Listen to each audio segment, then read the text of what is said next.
Le désert Roub al-Khali en Oman. Ce territoire menaçant et désolé de la péninsule arabique est indiqué sur les cartes sous le nom de quart vide.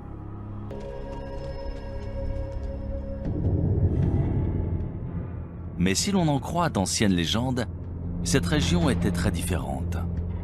C'est ici, il y a environ 5000 ans, qu'existait autrefois un royaume mythique appelé Hiram.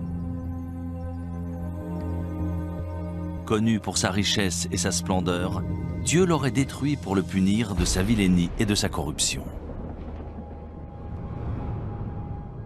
On en parle dans différentes sourates du Coran. Il est dit que le vent s'est mis à souffler et a détruit la ville parce que ses habitants ne voulaient pas suivre la parole de Dieu. Des prophètes sont venus pour essayer de les changer, de les purifier, mais ils ont refusé.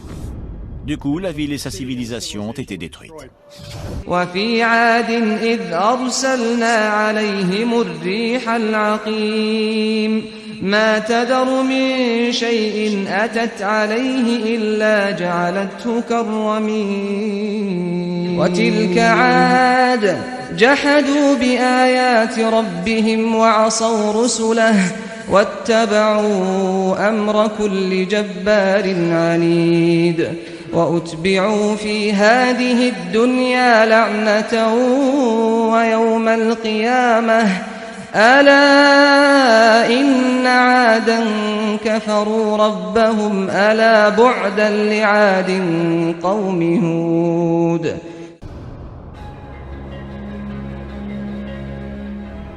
Pendant des siècles, historiens et explorateurs ont cherché des preuves de l'existence d'Hiram. Mais il faudra combiner technologie spatiale et archéologie traditionnelle pour enfin réussir à prouver qu'Hiram est bien plus qu'un mythe. En 1983, Nicholas Clapp, archéologue amateur, adresse une étrange requête à la NASA qui donne lieu à une expédition commune dans la péninsule arabique. Il venait de lire qu'on pouvait utiliser un radar imageur pour cartographier des rivières souterraines en Égypte. Il se demandait si on pouvait s'en servir pour trouver une cité disparue, en connaissant à peu près sa localisation.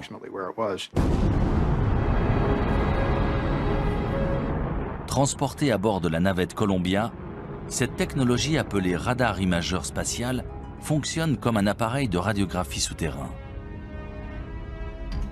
On enregistre d'abord des images depuis l'espace.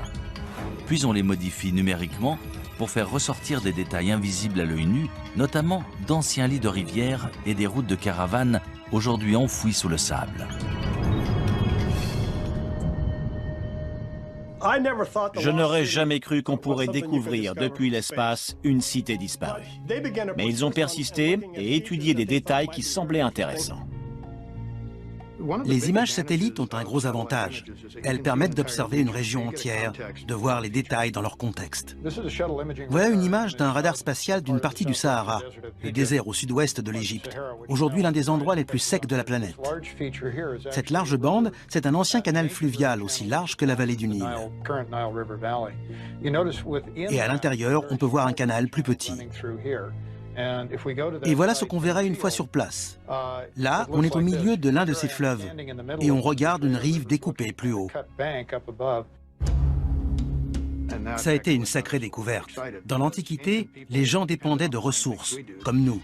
Ils avaient besoin d'eau et de réseaux de transport. On a vu la relation entre ces différents éléments et découvert des pistes dans cette zone. Ça a été un point de départ dans notre recherche d'Hiram.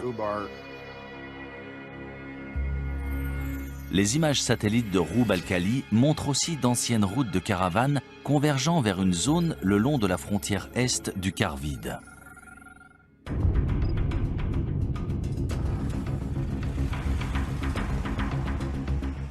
On s'est servi d'un GPS, technologie inconnue du grand public à l'époque, ainsi que du système de navigation de l'hélicoptère. C'est comme ça qu'on a trouvé la route qu'on avait vue sur les images satellites et qu'on l'a suivie dans le désert. C'était vraiment passionnant. On a décidé d'atterrir dans cette zone, près d'une sorte d'immense colline et d'un puits ou d'une source. Une fois sur place, je n'en revenais pas. Il y avait des bâtiments. Ça correspondait à la première section d'une place antique faite en pierre avec des murs et des bâtiments. Et il y avait des poteries un peu partout. Ensuite, on a identifié un nombre de lieux qui semblaient importants encore aujourd'hui. Et l'un d'eux était en fait le site d'Hiram. Des centaines de milliers de caravanes constituées de centaines de milliers de chameaux et d'ânes transportaient des marchandises et des tissus depuis et vers la côte, en passant par ce site antique d'Hiram. C'était un comptoir où se rassemblaient les caravanes de chameaux avant de traverser le désert. Il y avait une forteresse qui servait en fait à protéger la réserve en eau. C'est là qu'on contrôlait les caravanes de chameaux. Si elles voulaient traverser cette zone, il fallait payer une taxe. Après des fouilles plus poussées du site, on découvre les vestiges de 8 tours reliées par des murs de 9 mètres. Cela correspond à la description d'Hiram dans le Coran, appelée aussi « cité des nobles piliers ». Mais si cette cité légendaire a bien existé, tous les autres détails à son sujet sont-ils vrais?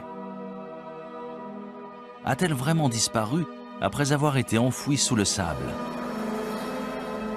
Selon les scientifiques et géologues, c'est l'érosion d'un aqueduc sous la cité qui aurait entraîné sa disparition.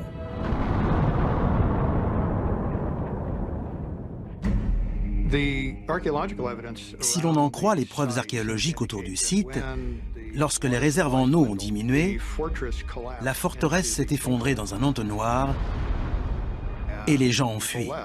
Beaucoup sont morts. Les légendes anciennes relatent le même sort étrange. Mais un tel événement peut-il réellement avoir éradiqué un peuple entier? Peut-il vraiment avoir détruit toute trace d'une culture, d'une langue et d'une civilisation? D'après de nombreux archéologues et historiens modernes, de telles conséquences dévastatrices sont tout à fait envisageables. On ne sait déjà presque rien de notre histoire quand on remonte à 3, 4, 5 000 ans en arrière.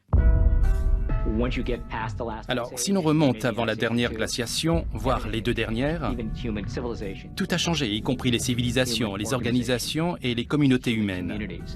Tout a été perdu. Les premières cultures, en particulier celles qui n'avaient pas l'écriture, ont été en grande partie oubliées. On n'a aucune trace historique et les seules traces qu'on puisse trouver sont archéologiques. Cela sous-entend qu'un archéologue trouve des vestiges de ces civilisations et se base dessus pour reconstruire leur histoire.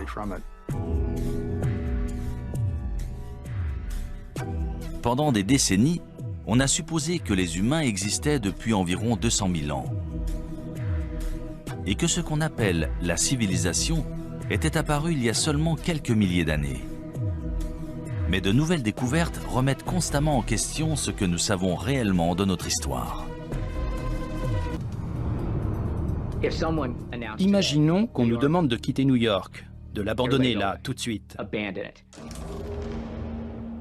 Dans 1000 ans, elle serait ensevelie sous des débris, sous l'eau.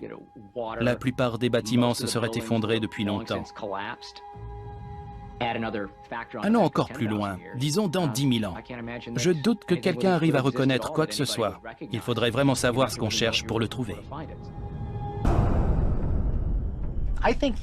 Je pense que les êtres humains seraient capables de s'exterminer. On pourrait détruire la race humaine, mais on ne peut pas détruire la Terre. Elle était là bien avant nous et elle sera toujours là bien après nous.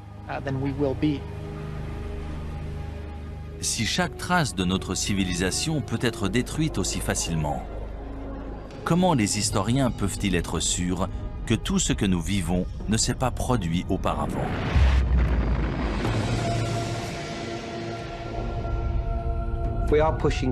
Plus ça va, plus on remonte loin dans l'histoire.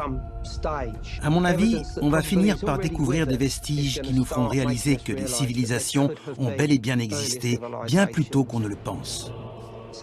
Des vestiges qu'on ne voit pas pour l'instant. Plus ça va et plus on repousse la date d'origine, qu'il s'agisse d'objets, des poteries par exemple, ou de la sédentarisation et l'usage du feu. Il ne faut jamais fixer une date et dire que ça n'existait pas avant. On finit toujours par trouver des preuves du contraire. Les civilisations ont sûrement évolué plus d'une fois. Elles ont été détruites par un événement, puis sont réapparues, et ça, c'est une leçon pour nous aujourd'hui. N'importe quel spécialiste vous le dira. Plus on a d'informations, plus on se rend compte qu'on ne sait rien de notre monde.